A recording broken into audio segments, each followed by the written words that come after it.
November 20th, 2019. Alright, well I had a comment from a guy named Dave Froman on my YouTube channel on a video I just uploaded regarding thermal mass, heat exchange, coils, etc. The guy was really on point, so Dave, thanks for your comments. He was talking about using a flat coil and taking advantage of stratification and convective looping.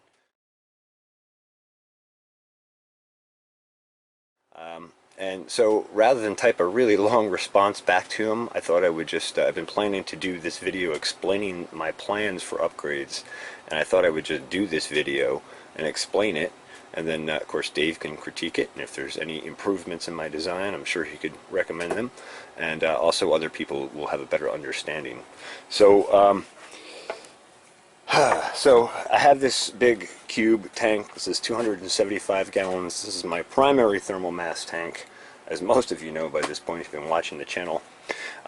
Currently this tank is fed by a not a convective loop, a pumped loop through I think that's a 50-foot coil in here, and actually I have to add a little water in there. I just put the rim pump back online. Anyway, so it's pumped through that coil and picks up heat from the stove thermal mass and pumps it into the big tank. So basically it's just we're pumping from the bottom of the tank where the coldest water is, and we're delivering the hot water back to the top of the tank where obviously the warmer water is. This works pretty well. This pump only draws about, I think it's like 8 watts or something like that. It's pretty low power consumption. But me, being a sort of an engineer at heart, I'm not officially an engineer. I have no pieces of paper that prove me to be an engineer, so I'm technically not, but I'm an engineer at heart. I want to eliminate that power cost out of my system, and the easiest way to do that is to use convective looping. So my plan for this, you can see I've started assembling some of the pieces here for the plenum. I want to come out of the bottom of the tank here with a 2-inch line. I'm going to run that 2-inch line in underneath the stove, and then we're going to split to a T and come up. And my friend Dave, who has a welder and the appropriate tools for welding up a couple of steel panels, has offered to help me do that. We're basically going to weld some steel panels, probably 2 inches thick or so, maybe a little thinner.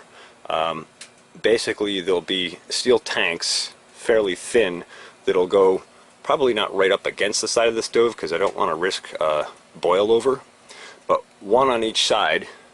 And so that plenum will come in and feed to the bottom of the tank, and off the top of the tank we'll have the pipes connecting and coming up, and we'll come up to a T. The T will be open on top. We want to keep an open loop system so we're not under pressure. That way if these ever do boil, it'll boil off and steam out the top rather than building pressure in the system and potentially causing an explosion. And then from that T it'll run back here into the tank and go back into the top. And then this ballast tank will maintain the water level in there so that we never get below our pipe level, which would break our convective loop. And so through heat rising, water is densest at 39 degrees. So in our usage scenario, water is densest at the bottom of the tank where it's cold, and least dense at the top of the tank where it's warm. So that will bring the densest, coldest water in to the tanks. It will heat it, which will make it lighter, and send it to rise further. And as it rises, that'll draw more colder, denser water into the tanks to heat them and rise. And that loop will continue. And this is called convection and or stratification. Those are the principles behind it. So that's the basic plan for the upgrade here.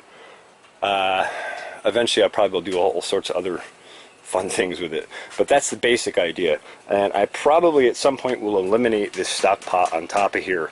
I do like having a huge volume of really hot water for cleaning up and scrubbing things and whatever kind of thing, but I really do miss having a stove surface that I can cook on and that sort of thing. So I probably will eliminate this once those new tank systems are in place.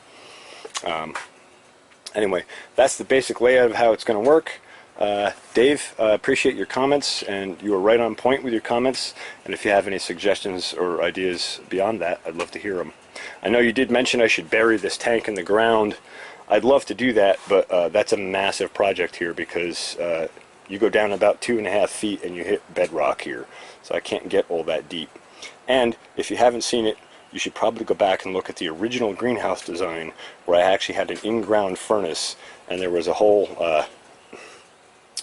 well, 4-inch loop of the exhaust from that furnace went all the way around under the ground and came out the other side. And I don't know if I ever shared any of the gas flare videos, but I was actually able to flare the wood gas from that stove. And my plan eventually in the future is to set up wood gas both for heat production and also for power production. So I know I'm a little scattered today. I just wanted to explain this, and I was inspired by Dave's comment, and I thought I would just kind of add some more detail. So I'll go ahead and upload this. If you have questions or comments, or you want to know more, or I missed some details, don't be afraid to ask. Always comment down in the always ask your questions or make your comments down in the comments section below, and I always try to respond to those. That's it for now. Thanks for watching the Pharmacy Seeds Network.